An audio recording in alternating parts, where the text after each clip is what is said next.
Hi, it says we're live and okay. Hi, I'm so excited. Hello, everyone. It's me, Paola, and today I have the honor and pleasure of hosting the Kiss Me I'm Latinx panel, which is the romance panel for the Oh Great. Sorry about that. For the Latinx Heritage Month Book Fest, and I'm with these amazing panelists. So, would you all like to introduce yourself? Let's start with Priscilla and then go clockwise. Sure. Hola, everyone. I started to talk in Spanish all of a sudden, but mi nombre, I'm Priscilla Oliveras. I'm USA Today bestselling author of contemporary romance with a Latinx flavor, and my latest release is Island Affair. It's I was super excited. It made it onto Oprah Magazine's 28 of the best beach reads of summer 2020. So now that we're all stuck at home, if you're ready to escape, you can escape to Key West with Island Affair. Nice. I'm Claire Contreras, and I write contemporary romance and romantic suspense. I'm a New York Times bestselling author, and I write about people who look like me and like you and like everybody else on this panel. Hi, my name is Alexis Daria. I am also a contemporary romance author. My latest book, You Had Me at Hola, where I am on the screen here, came out this summer, and I live in New York City. Hi, I'm Adriana Herrera. I write romance full of people who look and sound like my people. My latest is, here. It's hard to tell. Here to Stay. It just came out in August, and it's a new series set in Dallas, which is a departure for me. Most of my other books set in the U.S. or set in New York City. I live also in New York City. And this one is a department store romance with New Yorkers newly arrived in Texas. Rosa, and I write historical romance. I hope you guys can hear me. Mm-hmm. Yes. Can I? My latest is To Tame a Scandalous Lady, and it features the girl in pants trope. And it actually have a holiday novella coming out on November 12th, which is a bit of a marriage of convenience, but what happens? Oh, she just went on. Wait. Oh. We lost you right at the end. After marriage of convenience. No.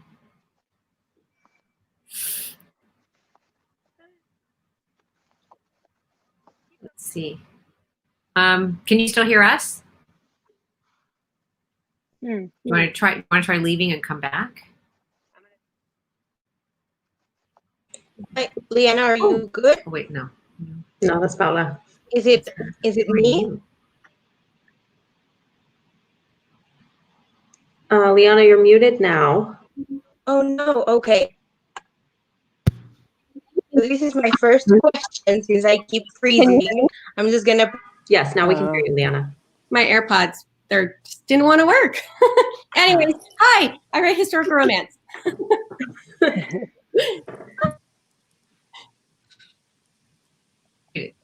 Fabulous historical romance. I muted myself. I don't want to say fabulous historical romance. Anthony, on your hands. Sorry, I'm trying to text Paola. Hi, everyone. Nina, Amparo. So since we lost Paola for a second, are you back? We can't hear you, but I have the questions. That's what I was going to say. I haven't brought them up, but I think the question is, what is your research process like? Why don't we start with Liana, because you write historicals. Yeah, I do. So my process, for the most part, I decide on what's going to happen in the book, and I go and do some generalized research on maybe what the their career is. So my last book had horse training and very heavily focused on horse training. And I know nothing about horses. So I did very generalized research about it, kind of knew the basics. And then I started writing. And in the manuscript, I would leave notes for myself, go into detail here, go into detail here. So then I would know exactly what sort of information I would need to go find later. So that's usually my process. I did write a whole book after I spent 3 months researching a topic that I just did for fun. Like I just thought it was fascinating. And only after I did 3 months worth of research for fun, someone was like, why don't you write a book about that? And then I was like, oh, write a book about this. And so we did. Usually it's the other way, but every so often, you get like that nugget of things that just, you just find terribly interesting, and then you decide you could make a book out of it. So that's usually how it goes for me. Should we go counterclockwise this time? So, I don't know if we're all the same. So maybe what counterclockwise from what it looks like to you or something? Adriana, do you see yourself on the bottom now? Yes, I'm Okay. next to Liana. Okay. My research process, I do pretty like intense research. I'm going into historical now. I'm writing, like I have a historical novella coming out in November, and I have a historical series set in Paris in 1889 coming out in 2022. So I've been doing a lot. Like I like to read a lot about history, so that's been fun. I've discovered that you can really go down rabbit holes very quickly when it comes to research with historical, especially because it's so awesome to do research about like Dominican women or Latina women in that time. Like it's been just so fun to like research about like Latinx people in the 1889 World's Fair in Paris. And that's been like so awesome to do. But in my contemporaries, I try to like, I've stayed in terms of jobs, like I've stayed within like the jobs that I've either done or seen. Like I've had an economics professor, I'm married to an economics professor, I've had a couple of social workers, I'm a social worker. So I've stayed kind of within the things that so far that I like. I mean, I wrote a billionaire. I don't know any billionaires, but like I have a lot of knowledge from reading a lot of billionaire books. So yeah, so I've stayed kind of within my lane in terms of like professions, but I do try to like do a lot of research in terms of setting and things like that. Claire, do you want to go next? Sure. Research is my favorite thing to do because I love learning about new things and, refreshing past things that I already know.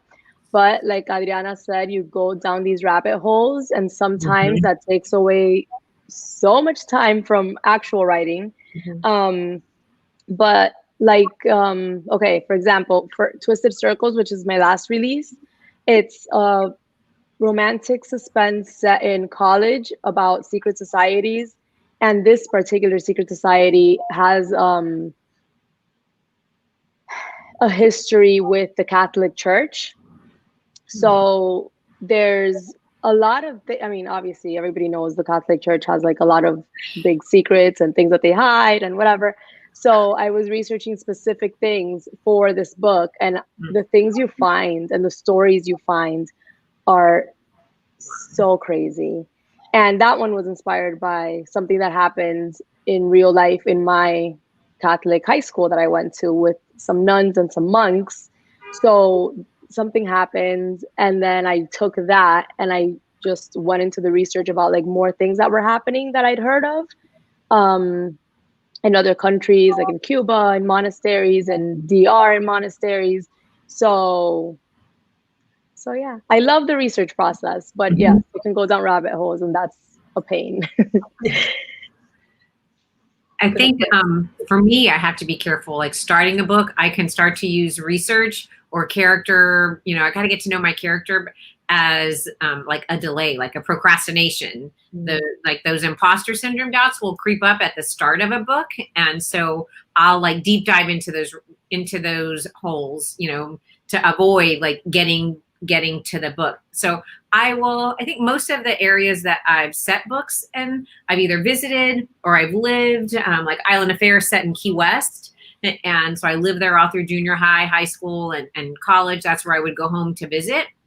And even now I'm in North Central Florida, so I go down a couple of times a year, so I'm familiar with the setting. But the Keys to Love series, the Navajo Familia, are firefighter paramedics. And yes, I watch Chicago Fire on TV, but like every show we know, like that's not all real. And the idea for the Navajo Familia actually came from a family that I grew up with. They have five boys, and one of the boys is my age, one is my sister. So we were all in high school together. And 4 of those 5 brothers are all fighter paramedics in Key West. And we're still in contact. So I did specifically take a trip down to Key West, and 2 of the brothers set it up so that I was able to spend the day doing ride-alongs and hanging out at 2 of the fire stations there. And I got to, one of them has a female firefighter paramedic, which book 2, Anchored Hearts, is Ana Maria's story. And so that was really interesting, talking to her about being on the job, in such a male dominated, like the machismo that you also find in our Latinx community, a lot, she deals with a lot. So that was really interesting, getting to dress up and work out with them. I got to do that, which was hard, but fun.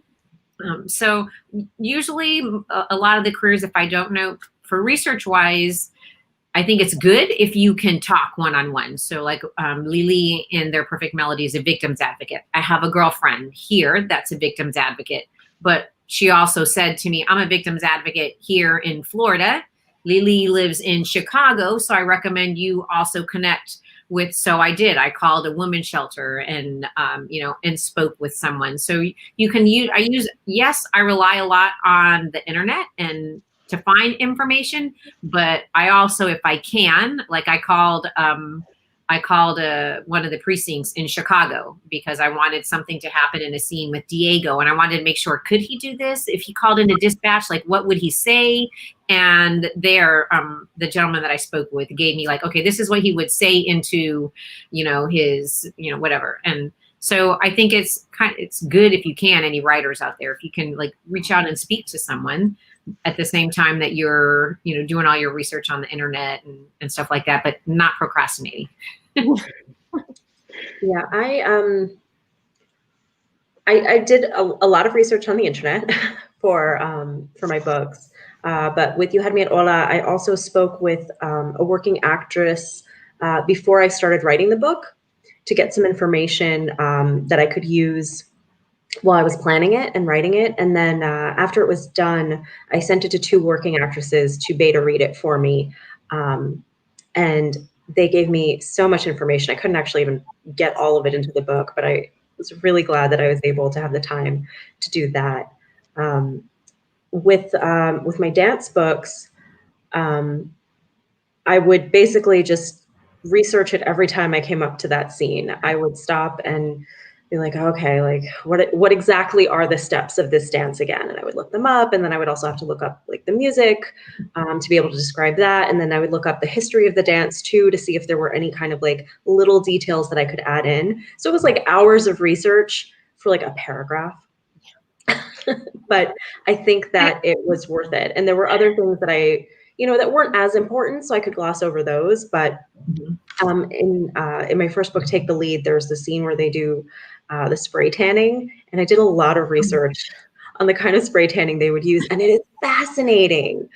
It was so interesting. So I was like, okay, this definitely has to be a scene in the book. And I did talk to someone who had done like bodybuilding to like ask about, like the realities of spray tanning on that level. I think sometimes, like, I'm going to say hi because my sister just jumped on here, and I'm going to tell a story about her.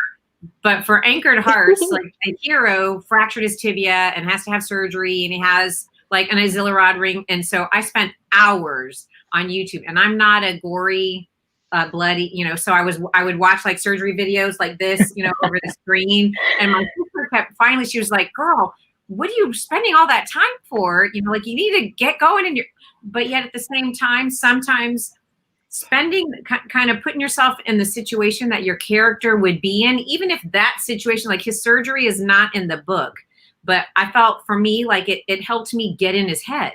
Mhm. So that, another scene that I'm going to write, I feel like I'm more in tune with him. So, the hours that you spent spray tan research, or whatever, Liana, you said learning about the horseback riding and whatever, it comes in at some level because it then helps us to better get to know our characters. Right.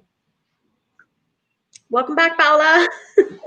Hi, thank you. I'm so sorry. I don't know what was up with my internet, but I think I got it. So hopefully that won't happen again.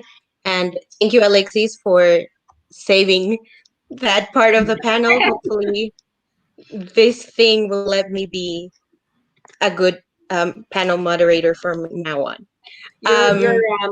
Your video looks much clearer now, so I think we're okay.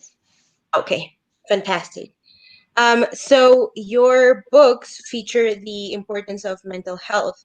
So I was wondering how you approach that from like the Latinx lens, and why do you think it's important to have that kind of conversation in a romance book? I think we should let Adriana go first. Well, I'm a therapist, so I'm a trauma therapist. I work specifically. I work with survivors of domestic and sexual violence. That's the field that I've been working on for a long time. And I specifically work with my community. So I work in Harlem in New York City. Most of my clients are immigrant children and adults, and most of them are Dominican, Puerto Rican, some South American. So I am very much like immersed in that like the work of mental health services and healing from trauma for like the kind of people I write about. And it's important to me to like, I think one of the things I've been in panels with Alexis and Priscilla, and we've talked a lot about the importance of not just writing stories with people like us experiencing trauma and pain, but like being able to show joy and healing. And so part of healing specifically for us, because the reality is that, there is generational trauma, there is racial trauma, there's a lot that like crosses our lives, especially as immigrants in the US. Even like listening to the news is traumatizing these days as an immigrant. So, but it's important to show, normalize mental therapy, normalize having conversations about depression, showing people who have anxiety and take medication and feel better, show people who have, witnessed domestic violence as children, like in my book, and Here to Stay, Rocco, who's the hero, he's white, but his parents are both alcoholics. He grew up in a violent home, and he's been to therapy. So he knows when he is activated. He knows when he's hyper aroused. He knows how to like try to calm himself. He understands what's happening with his body. And because Julia's a social worker and she works with refugee children, she can like tell that the things that like he's doing are part of like what he does to like be okay emotionally and mentally. So I think it's a big piece of what we do, and I think I want to see more. Like I would love to see more. And like with Alexis's book, You Had Me at Ola, like Ashton has this like PTSD from like Hurricane Maria, and so and like from having. I'm not gonna give you a lot of spoilers, but like it's addressed in the book in ways that are not using his trauma as a plot device, but really as like part of his like emotional arc. Like we see him get better and heal, and like that's important to see our people in the upward, right? Like see them heal, see them find what they need and be able to live I'm going to Like, jump off that because you fully. mentioned Ola. And so, spoiler alert, the characters are both in therapy at the end of the book. Because for me, I think that sometimes, the happily ever after in a romance novel is not just about like, oh, they've both found love now and everything is fine for them. For me, it's also about them finding greater success in their careers or whatever, work they're doing. And it's also just them learning to be more accepting and loving of themselves. Mhm. And for these two characters, having them enter therapy between the end of the book and the epilogue is part of their happily ever after. Like that is the thing that is going to help the two of them be more whole, which is what the whole romance journey is, I think, this journey toward wholeness. It's not like really talked about in the book, but a lot of people have asked me questions about it and the importance of that. And I think what Adriana said in terms of really normalizing it is the important piece for me. It wasn't going to be something that was like a plot point where it's like, how does Jasmine tell her parents she's in therapy? Like, that's not the point. She's an adult. This is something that she's doing for herself and for Ashton, also for his healing, because he does have PTSD. And it's just, it's not something her family gets to have a decision on, honestly. And I think that so much of, the way we make decisions in our culture is stuff like, well, how am I going to tell them this? Or what are they going to say about that? And in my own life, I'm really trying to break out of that. So that is something that I gave to my characters as well. And Claire, I saw that you have a psychology degree. I do. I worked in that for a while before I started writing full time and started helping my mom full time before that. I don't think I have written one book where my characters don't go to therapy, and it's not talked about as, oh my gosh, you have to go to therapy, as it's a bad thing. I've always made it a normal thing. I think therapy is that everybody needs to go to therapy because we all carry trauma. And I always say that, and I make sure my characters are very clear about that. And whether it's, they're going through something in the book that's traumatic, and then at the end, they're like, you know what, let's do the therapy together. Even in the Secret Society series, these kids are in college. They go to group therapy at the end of the first book because they don't want one person to go alone. They're like, you know what, let's all do it because we all have things to conquer. And it's never. So yeah, I'm very big on mental health and wellness, and I think that we all should be, and it shouldn't be something that we kind of like, I guess brush off or don't talk about, because I feel like a lot of people do need to talk about it. And I think it's very important in romance because romance, again, it's a very hopeful genre. We're giving hope more than anything. We're giving hope. I mean, I hope we're giving hope because otherwise, what are we doing? But I think it's very, I don't think it's just about finding love. I think you need to love yourself. Yeah. And everybody needs to be, they need to accept themselves, love themselves. And if it takes work, it takes work for everybody. So why not in a romance novel? It shouldn't be all like sappy and happy, and that's not what romance novels are. I think people have like a big misconception about them, and it's maddening. I think one thing in our books that we talk about, it's not that one character or the other needs the other one to be better or to be healthy or right. It's that maybe they help them or they're a source of support, right? But that ultimately my hero and my heroine, I'm hoping they have their character arc, for themselves, and they're stronger, better people so that they're healthier. They can be a healthier partner to the other one. In Island Affair, Sarah, the heroine, is in recovery. She has OSFED, other specified eating and eating disorder. And so it does come up that, the techniques that she has learned from her therapist and that that are part of her everyday life.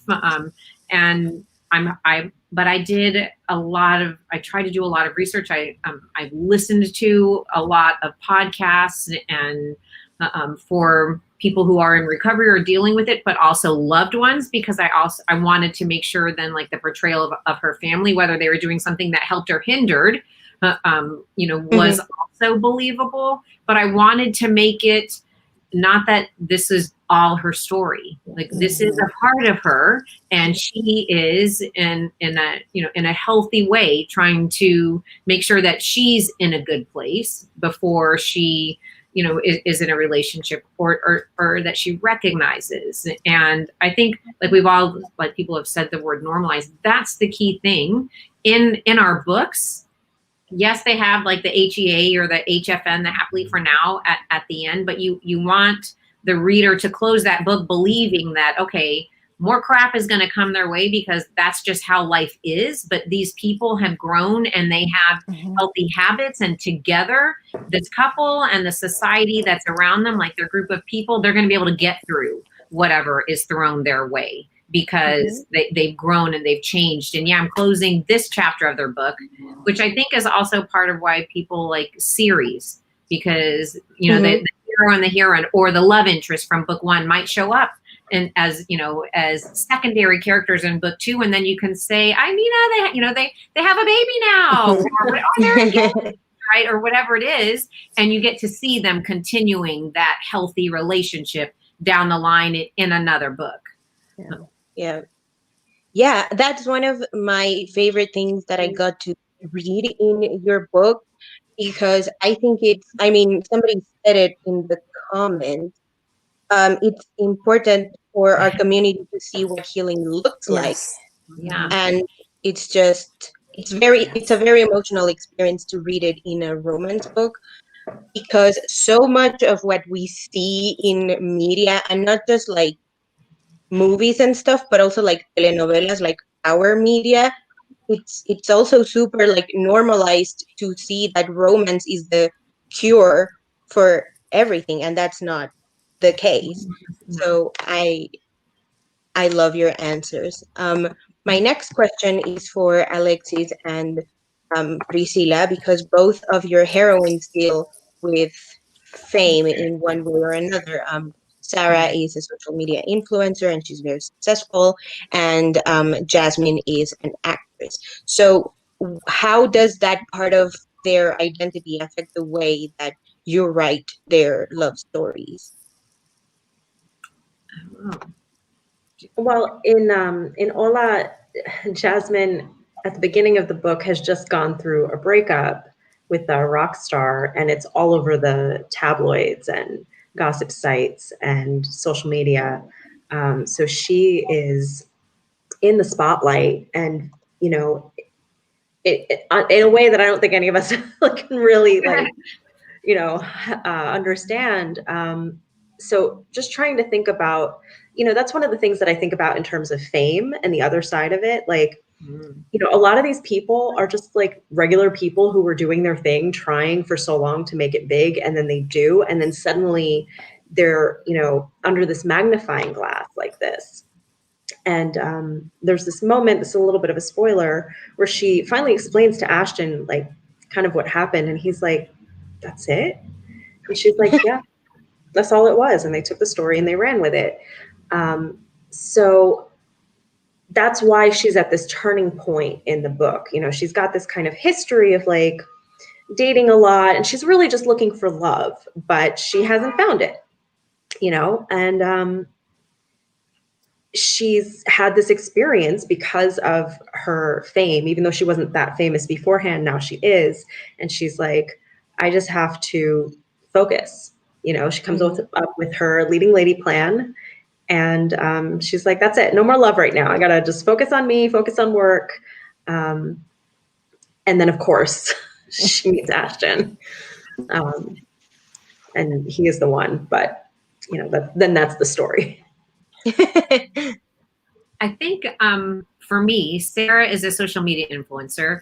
Her entire family, her parents and her older siblings, she's kind of like the oops baby, so she came way late, but they are all successful surgeons, doctors in like the Phoenix, Scottsdale area. and they see her social media influencer as just like something that's fun. Like they don't really take it seriously, and they that up to then, like up until like a point of the book when they have some conversations and she sees differently. But for me, that part, one of the reasons why I came up with that idea was Luis is so guarded. And so like typically what we want to try to do is what's kind of like the opposite, or what's something that will force, the one of the characters to either have to look at themselves differently or change or make them step out of their box, that kind of thing. And so Luis doesn't even have any social media. He just doesn't really believe in that. What's the opposite of that? Someone who is kicking ass at it, and it just comes naturally to her. And I think she's comfortable in front of the camera and she loves her job and she's good at it. But at the same time, she just wants someone who, because of the issues that she has, like with her family, she wants someone who sees her and accepts her for like just who she is as a person. And Luis gets that part of her. So I feel like with writing love stories for Sarah, anyway, her job as the social media influencer just shows like how easily she can connect with people, how comfortable she is in her arena. And that kind of attracted Luis, just that she's, her verb, or I can't think what the word is in English, but like, I don't want to switch into Spanish all of a sudden, but so like, just like her joie de vivre, I guess that's what French, whatever. attracts him to her, initially. And so I don't know, but I don't want it to be like that's all she is. And he sees underneath that she's more than just what she puts on social media, but yet what she puts on there is her, realistically as well, not a facade, but there's more to it than that. And he sees it. Yeah. Yeah, and I love it because it makes the characters a lot more relatable and a lot more three-dimensional. And I like that what you just said, Alex, is that it was like, wait, that's it? And yeah, it was just like a silly breakup story and they just ran with it. And Jasmine has to take on the consequences because the media sucks.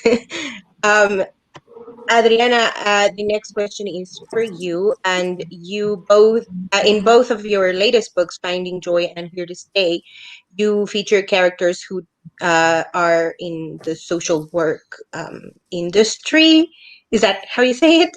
And they focus on marginalized communities. So my question is, why is it so important for you to explore that career path in your romance books? I mean, it's what I do. It's what I've been doing, both in Finding Joy. I worked in Ethiopia and did work that was very similar to Desta's work. I wasn't a nutritionist, but I worked a lot in the field, helped with running surveys. So I had like, it's work that I did. And with Julia's job in Here to Stay, she's a nonprofit program director at a after-school program that like a trauma-informed after-school program that serves refugee children and immigrant families. And when I started writing that book, it was right around the time that the United States government started separating families at the border. And the book is set in Dallas, Texas. And I just coincidentally was in my second year placement for my MSW, and I was working with International Rescue Committee in New York City, and I was specifically working with unaccompanied minors and with immigrant families placing children in the New York City school system and providing one-on-one trauma therapy and family therapy. So I was like really immersed in that work, and also had like the backdrop of like this like human rights violation that was happening in the US. So I thought, what would be amazing? A department store who would just give millions to someone to start a program to serve these children with all they needed. So it's related to work I did, but and I've been like a program developer in nonprofit work, and so serving immigrants specifically. So it's work that I've done, and it's like my profession. What I've been doing for like 14 years, so it's easy for me to write about it. Yeah, and I love it. I love how dedicated your characters are to their work because again, I see it a lot in movies and in shows, even in some books that the protagonists get detracted or distracted from their jobs because they are falling in love, and your characters don't. Like their priority is their work. They know what their um I guess their purpose in life is, and it's beautiful to see. And I love it because it also shows that you don't have to leave your job to be in love and be in like a Right. good relationship. Um, Yeah. my next question is for Claire, and it's in your series, Secret Society. You explore family secrets and drama taken to like a whole other level. So where do you find the inspiration? How do you incorporate that into a romance book? Um, I find inspiration from everybody I meet, really, and like all the conversations I hear. And honestly, my family is very dramatic. So it's like, I have a very big family, and there are endless stories that you can like. I mean, I could write forever if I just decided to write their stories, and I'm sure all of us could. It's just, people are really the most inspirational things. So, but with the Secret Society series, it's funny because sometimes I'm like, oh my gosh, like the last one I said, it's very based on real life and things that actually happened. And but still writing it, I was like, this is so bizarre that people are going to be like, okay, this is completely out of this world. And it's fiction. I don't care. It is fiction. But it's still like insane. But then the funny thing is that the craziest things in the story are the nonfiction things. So it's like, it's funny. So then honestly, and I was like, you know what? I need to let go of that. Like, it's not too dramatic. Like, we all watched telenovelas growing up, and those are super dramatic and super popular. So it's fine. Yeah, and I mean that's the weirdest thing about it because in in your latest book you mentioned it in the author's note, and I think Yeah. that's one of the key elements to what makes it so fascinating, that it's so out of this world it has to be real. At least that's how I read it. And then when Right. you explained it in the author's note, I was like, I knew it had to be like real, because otherwise, like, whoa. I Liana, my know. next question is for you. In To Tame a Scandalous Lady, Christian continues to question Flora's capability to do her job even after she's proved him wrong. Like she knows her thing. So was that something you wanted to explore from the beginning? How um, women continue to be questioned by men, even though they already have shown their worth, so to speak? Absolutely.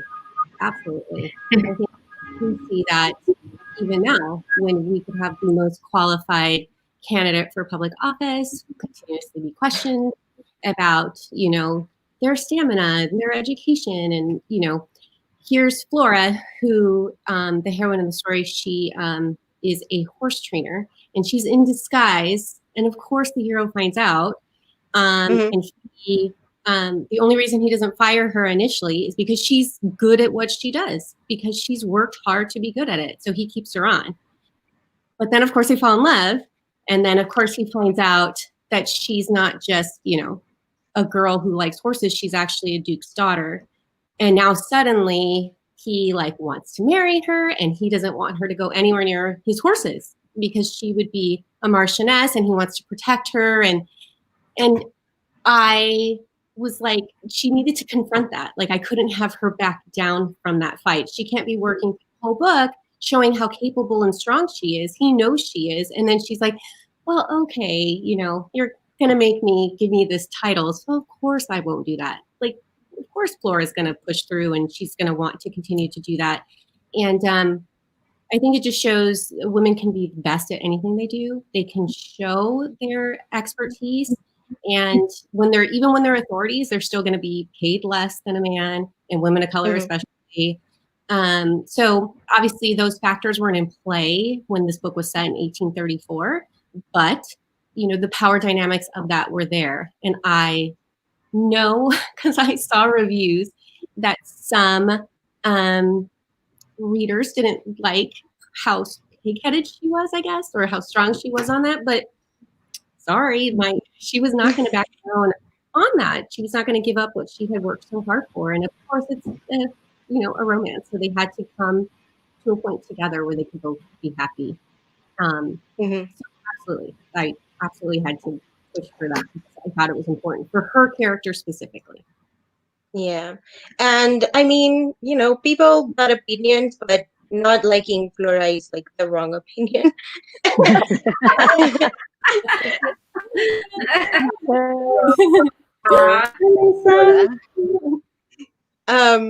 No, but for real, like I think some people in their reviews claim the most ridiculous things to not like a character anymore. And it's just odd because I mean what Flora was doing was super brave, and yeah, it's just not something that we should question or that we should set aside just because it's a historical fiction romance or because she's a woman or because she's in love or whatever. She's allowed to be her own person. Yeah. No, go ahead. Oh, no, I was just saying she can just be complex. She could want to fall in love and but she can also still want to train racehorses and be the very best racehorse trainer she can be. And that's okay. Yes, absolutely. More than okay. So all of your books are at different heat levels when it comes to like sex scenes. So I was wondering how you approach that kind of intimacy that we see a lot in romance. Priscilla, would you like to go first? Sure. I chuckle because I'm wondering, am I like the sweetest?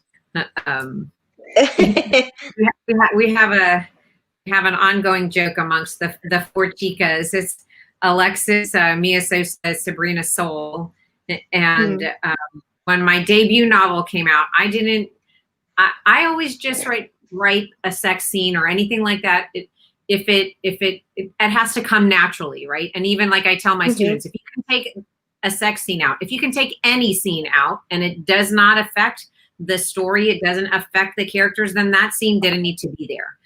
So in my debut, there is no sex scene. There's not even a closed door sex scene. And I didn't realize that until the book was released. And because in the story, there are so many other things going on that they're dealing with. There's intimacy but no, no consummation, I guess that you would say, like not even closed door. I didn't realize that until a review came out, and another friend of mine had a review come out, and they did the heat level by jalapeno peppers. And my friend got like 3 jalapeno peppers. I was like, wow. And then I looked at mine and I had like a shaded, like I didn't even get a jalapeno pepper. And now we have to joke. I'm always like, throw me in, TV, come on. And in my books, like in An Island Affair, there is, because it was appropriate for their relationship and in their story. But I did have on a panel, one time I had an audience member ask me if any of my publishers, if my editor had asked me to add a sex scene, to spice it up or whatever. And no, because my answer then would be the same thing that I started off with. If in the course of writing this book, these characters tell me, and they need to be together, then that will happen. But I will say, even if they need to be together, like me, because I personally, as a Priscilla, as a person, am private about that aspect of my life. There's foreplay and stuff, but when they get up to the room, the door closes. And I know that I'm in Sarah's head, and so Sarah might want to share, but I want to give Sarah her privacy, so the door will close. But I think ultimately it has to be about the emotion, no matter, if I do write a hot and heavy scene, everybody knows that A goes into B and whatever. It all has to be about the emotion and what is going on, whether it's holding hands, whether it's a massage, whether it's, consummation. It all has to be about how is whatever's going on, how is it affecting my characters, and am I writing it in such a way that it's affecting my reader as well? Yeah. And Not to interrupt. I want jalapeno pepper. Not to interrupt, but somebody's like Anthony said, be a flower in a world of jalapenos. That's cute. I'm gonna write that down. Yes, I read an early copy, and I think I texted you, Priscilla, after that. I was like, "You definitely get a jalapeno pepper." Yeah. Yes. Oh, that's my sister. Not everyone likes jalapeno peppers. She's my best beta reader. She's an awesome beta reader. But yes. Anyway. Sometimes you don't need the jalapeno. Claire? I go by the same type of, I guess, idea that Priscilla does, where if the story doesn't need it, I don't do it. With my romantic suspense, there's so much going on. It depends. I write like the Secret Society, which is the heavy suspense, and then I have a mafia romance where that's sexy. So there's a lot of sex in that. But in the Secret Society ones, there's so much going on. There's like racial injustices that are being addressed, and mental health issues that are being addressed. So many other things that I'm not gonna just put a sex scene to put a sex scene in it. Like if it happens, it happens. If it doesn't, it doesn't. And usually, like for Twisted Circles, it wasn't a very long, drawn out one. But all of the ones I do write, I do try to write them emotionally, whether they be angry scenes, like people who are upset and then, they have sex and it's like an angry sex scene, or hate each other, enemies to lovers type of thing. It's always an emotional thing. It's always an emotional thing. So it's usually, they're all necessary. Maybe not all necessary, but for the most part, they're necessary. Some of them are just fun. So it depends. It depends on the book. It depends on the story, and it depends on what's happening. But I don't know if I've ever closed the door on anybody. I'm not sure. I don't think so. Alexis?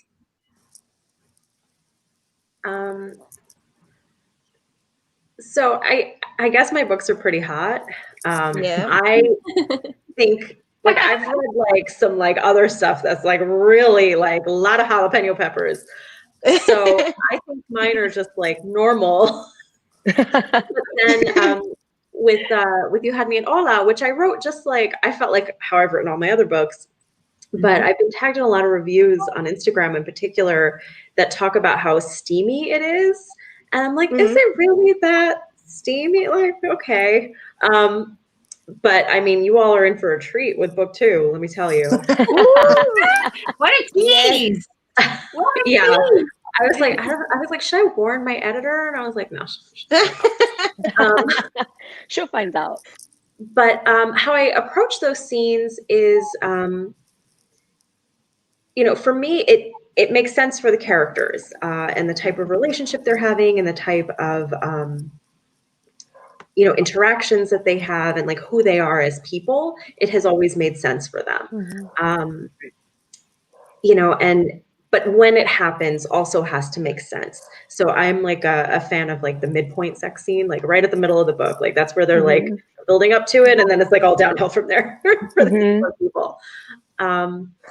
But the scenes themselves have to be doing something for the story. They have to be doing something for the characters. It could be like a breakup sex scene, or it could be one that like is them like getting to know each other, but then now everything is like weird and complicated. So you kind of have to think about all of that. And then also from a technical standpoint, I think about these scenes like very technically, like, okay, have they done it in a bed yet? Have they done it in a bed too many times? Should I put them somewhere else? Mhm. The progression going like all of my other books. Yes, that was happening. So I had to break that up a little bit with Ola. You know, what are they going to do this time? What have they not done? You know, that kind of, whose POV has it been in? Like whose point of view? Like which characters? Making sure that that part is balanced. So there really is a lot to think about with these scenes. They are not like just like these easy, like fun things to write for the most part. Yep. But you know, I think for these books, it just so far has made sense for those scenes to be on the page and be an open door. Very open door. I love it. Wide open. Open door, open windows. Adriana, I like what Book Whimsy just mentioned here about consent, and I know that that's something that you've spoken about as well. Yeah. Yeah, so I do think a lot about consent. Well, I'll just say this also in terms of like I like I read all kinds of books, but I do love a book that's like straight up like scorching hot. I read a lot of erotic romance. Me too. I read a ton of filthy fanfic. Like I like a really hot book. And so I write scenes like I like to read them. And so so all my books have like our high heat if there is sex. There's sex in all of them. I usually know if there's gonna be sex. I think it's just also in terms of how I approach relationships in my life. So I think like it's realistic for people to have sex after they've been dating for like a few weeks or a day. I don't know. Like it's like whatever makes sense. And but like for example, for this book, for Here to Stay, it's probably the most slow burn book that I've had, and a lot of people have commented that they don't have sex until maybe like 70% of the book or like 2/3 in is the first like sex scene. But like, you know, it's an interracial couple. Like Rocco's white, Julia is an Afro-Latina in a position that may or may not be cut by Rocco. So she's in a precarious situation. And so I really had to think about the power dynamics with them and where, like, realistically, like, are you going to put your job at stake, a job you care about so much because you're really into this guy? So to me, like, it didn't make sense for them to just start like having sex from like the first moment. And also with like with Finding Joy, they had sex like more like further into the book because, you know, they were in Ethiopia. It's not legal to have same-sex relationships in Ethiopia. So like there were complications there that they couldn't just like jump into bed. So like that's the sort of thing I think about. I like to write sex scenes. I like to write like super high heat books, but I think a lot about consent and if it's viable. Like if it's a viable thing for two people to like have sex. Like with Patrice and Easton, like the first sex scene is like Facebook sex. They have like FaceTime sex. Like they have sex like phone sex, but like with cameras, because they're still kind of like building up to like being together physically. So yeah, depends. I'll just add that Rocco is worth the wait. Oh, yeah. He makes up for it. Yes. Oh, yeah. Dirty talker. There were parts, like I read an early copy of that one too, and there were moments where I was like, I was talking about this stuff, and I had to talk about it with my boyfriend, and he was like, like what? That's the Rocco is doing. What about Juliana? So I prefer my historical romances with sex scenes in them. And I just do. And from what I've seen from readers, a lot do as well. And so I've just included them in my scenes. This is kind of random, but I think if you're a historical reader, you would understand this. I was thinking about my heroines that I've had, and only one has been a virgin, and all the other ones have not. Oh. Oh, that is interesting. Yeah, they've either been widows or they've been one was experienced just because she was.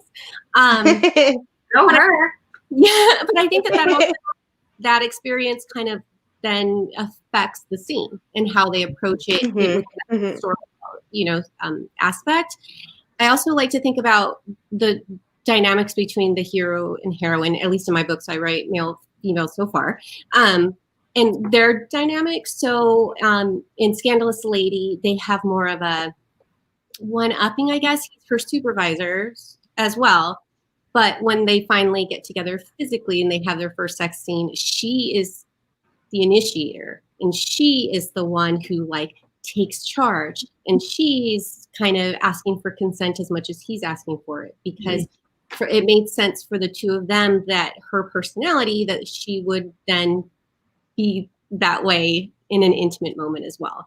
Where I have other ones, they're more piney with each other, so their sex scenes might be more emotional, emotionally charged or sweeter or whatever, but there's always going to be one or two. And here I thought that I was making them all spicy, and then during quarantine I started reading fanfic, and I was like, oh, I got nothing on these people. Yeah, so yeah. Yeah. Yeah, I appreciate all the heat levels that there are in romance, because there's something for everybody out there. Not every romance has a sex scene. So, and some romances have a lot of sex scenes, and that's great too. So, there's something That's what you're in the mood for. Exactly. Exactly. So we're running a little bit out of time. So I want to skip the other question and jump right into this one. They say the way to one's heart is through one's stomach. So what dish would someone have to cook for you to fall in love with them? Ooh. Adriana, I know like your book was super foodie. So do you want to go first? I was thinking about this question earlier today, and if it were today, I've been craving. There's this dish in the DR called chin chin, which is, my family's from the southern part of the Dominican Republic. My mother's from a province called San Juan de la Maguana, and it's like a polenta. It's basically like cracked corn, and they make it into like it's a very like creamy like corn meal dish, and then you make it with like chivo, which was like goat, like stewed goat. And I've been like thinking about, and my mom always brings in chin chin when she comes to visit and makes it for me, but because of COVID, she hasn't been able to visit this year. So I was on the phone with her yesterday, and she said she made chin chin, and I was like, oh, I would fall in love with someone if they brought me a plate of chin chin con chivo today. What about you, Liana?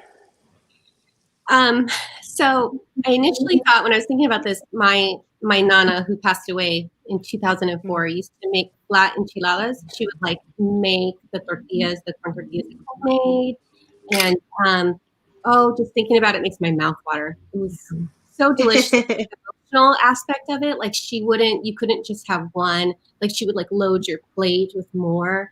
And I think I'm emotionally tied to that memory. So the thought of eating them just sounds delicious. But I actually saw in the comments, Lisa put and I'm like, absolutely. Yes, how do you think about that? My husband at Thanksgiving, we always have fennel at Thanksgiving. My husband one time saved some of the chicharron for me. And I didn't know. And he came up to me later and he's like, here, I saved this for you. And I fell in love with him all over again. Like, I was so ecstatic. That's true love. I know. Love. I'm very good. Yeah. What about you, Priscilla? I don't know, I'm looking at Book Whimsy, and she said pan dulce. So I'm like, we have like a whole meal here in the comments with the I know. I'm getting so hungry. My absolute favorite dish is lasagna. So I can eat lasagna anytime. But yeah, there's so many. Gosh, we haven't had pernil in a while either. When I saw that, Lisa, my mouth just started watering. We have that always Christmassy Noche Buena. We have that here at home. But so I'm trying to think. The other day I was exercising, and there's nothing like you're on all fours, like, right, doing some kind of glute exercise, moaning and groaning, and then you hear in the kitchen tostones going in the fryer. My mom, I'm like, ugh. So I exercised a little bit longer because I knew I was going to have some of those tostones. I was not going to say, no, thank you. But I think, like, just meals, like, I would love an alcapurria. Like an alcapurria from. Oh my God, yes.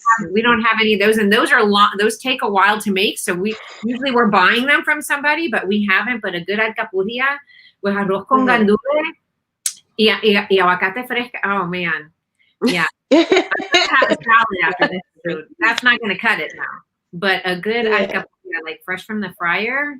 Oh, that would be good. Ay, mofongo. Oh, actually. Tomorrow, Yapa and I are making mofongo on Romance in the Kitchen. It's on at 7 p.m. Eastern, Instagram Live. I'm just making mofongo with bacon. She's making mofongo with shrimp. Oh, I love mofongo with shrimp. They make mofongo with shrimp in my book.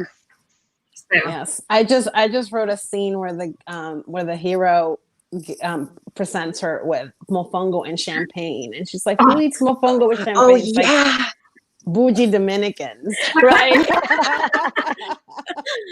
That's a good meal. I would totally say yes. Me too. What about you, Claire? I'm gonna go with the same thing. I'm gonna say today because honestly, like every day I crave a different thing, and thankfully, like we've had good luck with like getting like green plantain, so I've been able to get mango and everything, and it's been fine.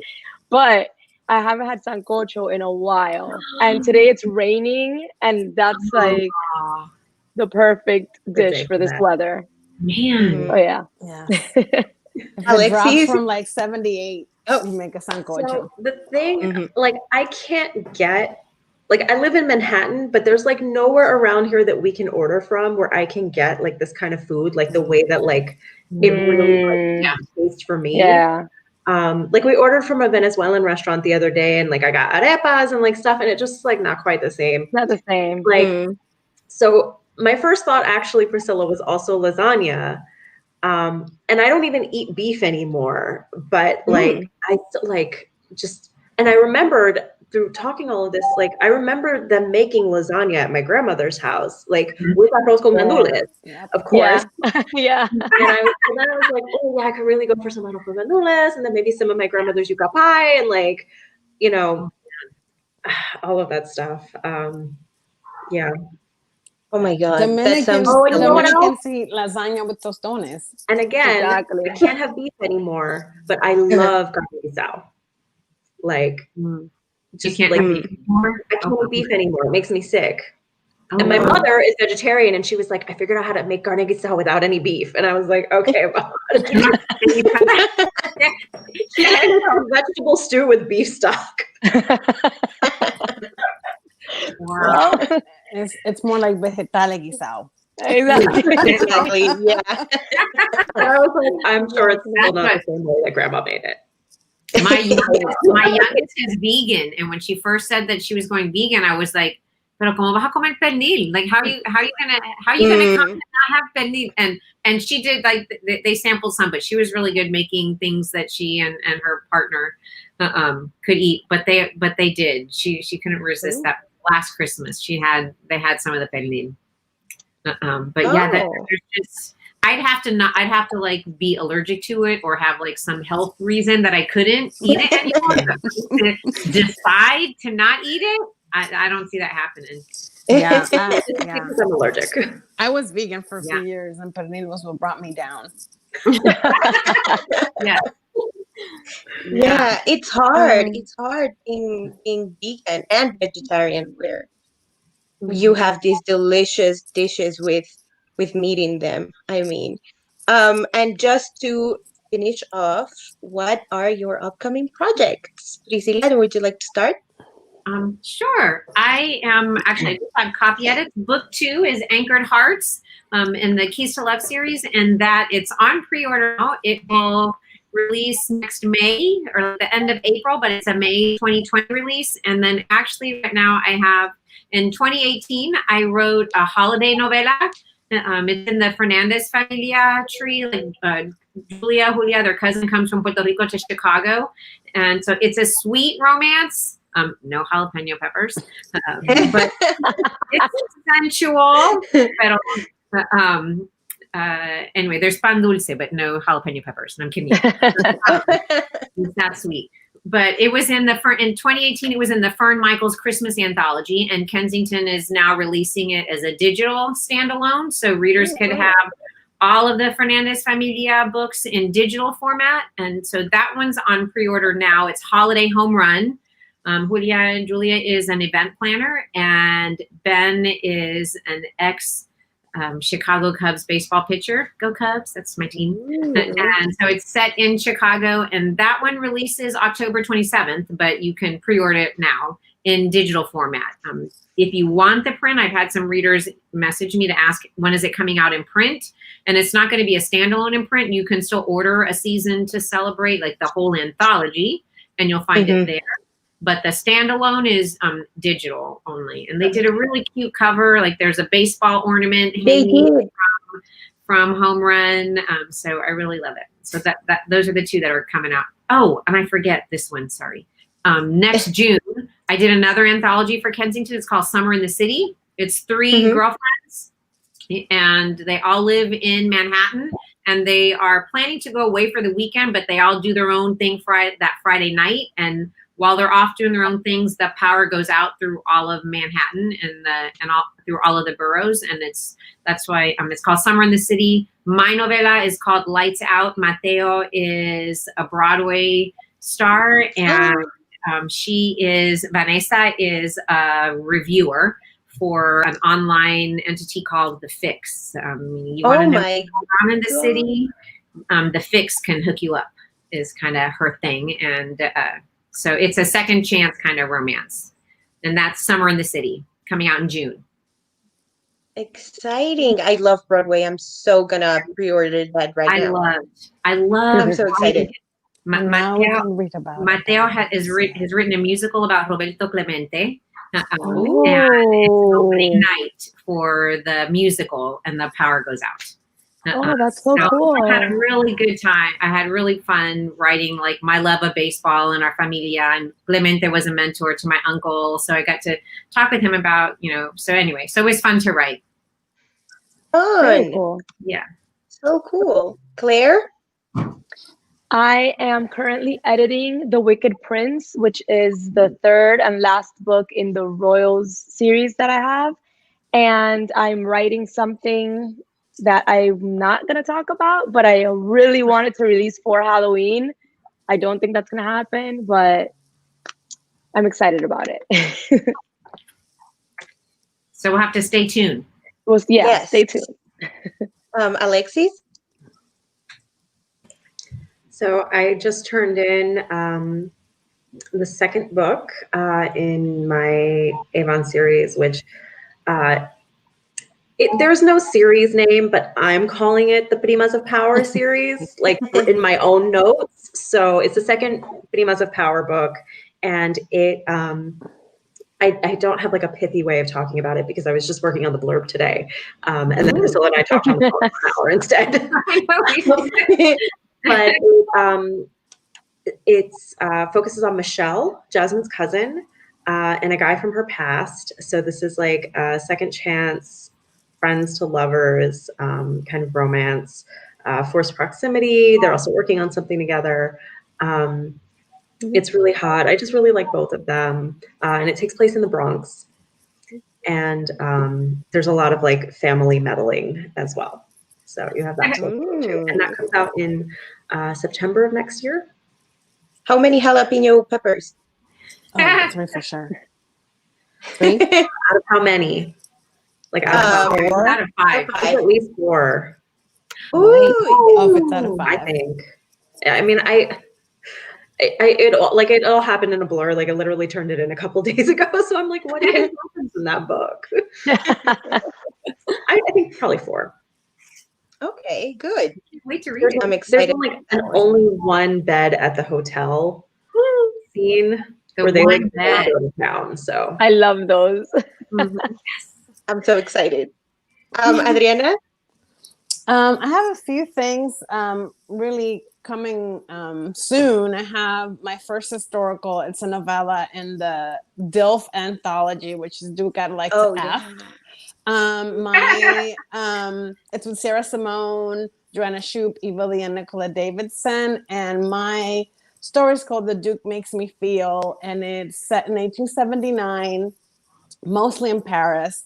And the heroine, Marena Bain Torres, is a Dominican British root worker. She's an herbalist. She has an herbalist shop in London that's famous for its vigor tinctures, but the Duke does not need them.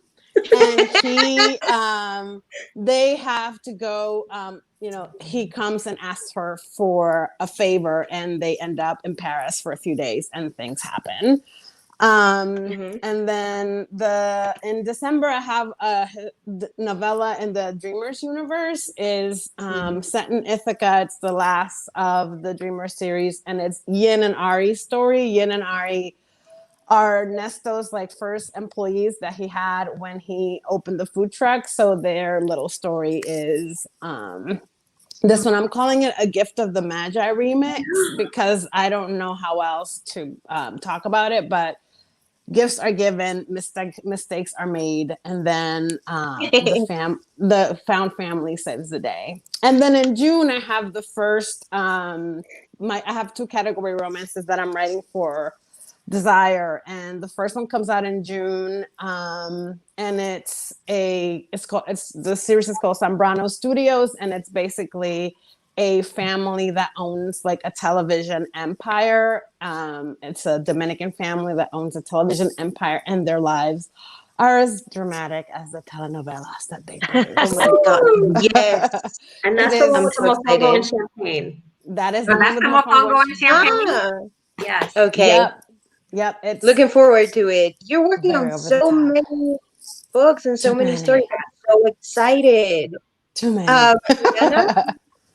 I have a historical novella coming out on November 12th. It's called The Captain's Midwinter Bride, and it is 2 40-somethings who married 25 years before out of convenience, and he's a captain on the seas, but he's retired now, and now he's home, and now they have to figure out how to be married to each other after being apart.